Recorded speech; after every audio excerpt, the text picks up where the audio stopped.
Hey, have you ever gotten excited about a NAS on a product page because the pictures show sleek metal, tons of storage, and the promise of plug-and-play for your small office, only to discover after you unpack it that the setup feels like you're wrestling with a mini server farm? I've been there, and it's the exact reason I'm doing this deep dive.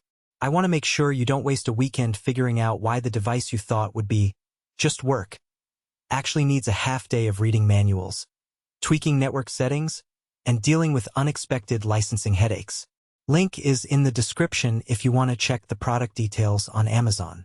The Buffalo TeraStation WS5220DN lands in a crowded space of small business NAS solutions, but it tries to stand out by bundling Windows Server IoT 2025 right out of the box. That's a bold move because most entry-level NAS units ship with a stripped-down Linux distro and leave you to buy Windows Server CALs if you ever need Microsoft integration. With the WS5220DN, the operating system is already installed, pre-configured for a Windows Storage Workgroup Edition, and according to the specs doesn't require any extra client access licenses. In practice, that means you can map network drives from Windows 10 or 11 workstations, use native SMB shares, and tap into Microsoft's backup ecosystem without hunting down extra keys. Let's start with the hardware. It's a 2-bay tower, each bay holding a 4 terabytes NAS-grade hard drive.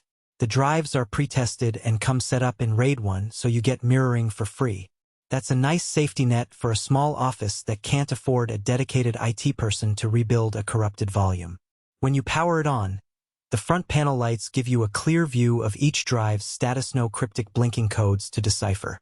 The unit also has a couple of Ethernet ports, which can be bonded for link aggregation if your network switch supports it, giving you a bit more bandwidth than the usual single gigabit port.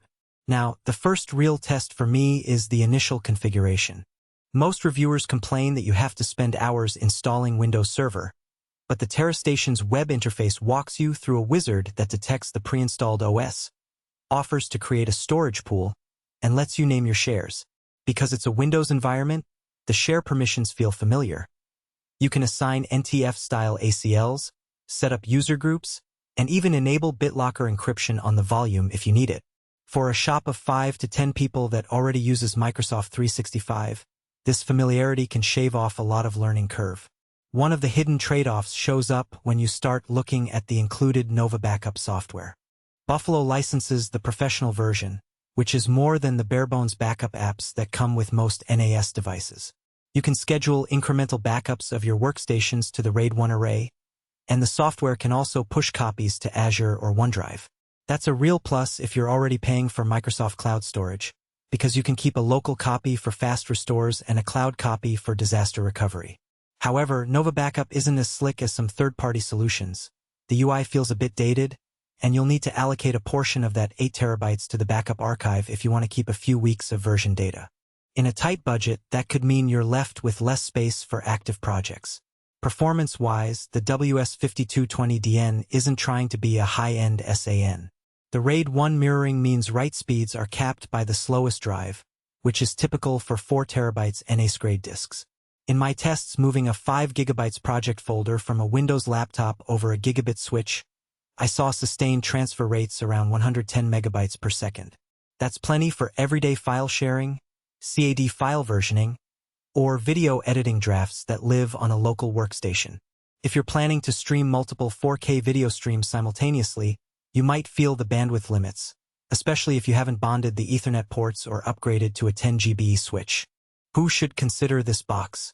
First, small businesses that already run a Microsoft-centric environment and want a single pane of glass for file storage, backup, and basic server roles. If you're a freelance designer, a boutique agency, or a law office with a handful of users, the built-in Windows Server gives you domain-like control without the extra licensing fees. It also appeals to IT managers who need a low-maintenance solution that still supports Azure integration, so you can push snapshots to the cloud during off hours without writing custom scripts. Who should skip it? If you're a home user looking for a cheap media server, the price point feels high for the raw storage you get, especially when cheaper Synology or QNAP units can be found with similar capacity and a richer app ecosystem. Also, if your workflow relies heavily on Linux-only tools, you might run into compatibility quirks because the native OS is Windows. While you can enable NFS shares, the overall experience is geared toward SMB. Finally, if you need more than 8 terabytes right now and anticipate rapid growth, you'll end up adding another